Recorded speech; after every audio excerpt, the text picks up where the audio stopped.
Des ONG ont appelé à interdire toute nouvelle exploitation gazière ou pétrolière en mer. 111 organisations de défense de l'environnement demandent à ce que cette interdiction soit inscrite dans la déclaration finale du sommet des Nations Unies sur les océans organisé à Nice du 9 au 13 juin. La France, l'Espagne ou encore le Portugal ont déjà interdit l'exploration dans leur espace maritime. En France, c'est la loi Hulot de 2017.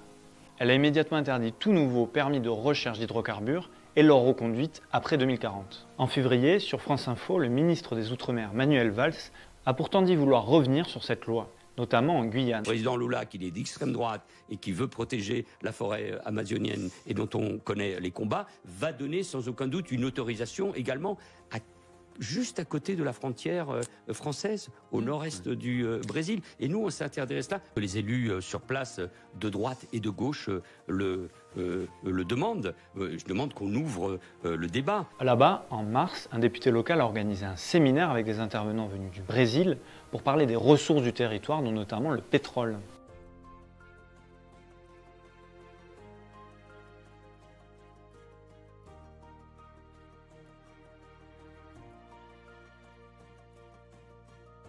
La dernière campagne au large de la Guyane a été lancée en 2018 par Total. L'objectif était de forer un dernier puits d'exploration à 2000 mètres de profondeur à 150 mètres des côtes de la Guyane. 5 forages avaient déjà été réalisés entre 2011 et 2013. Le permis avait été accordé en 2001 puis prolongé en 2017, quelques mois avant la promulgation de la loi Hulot. La dernière campagne a été arrêtée en 2019 faute d'avoir trouvé quelque chose.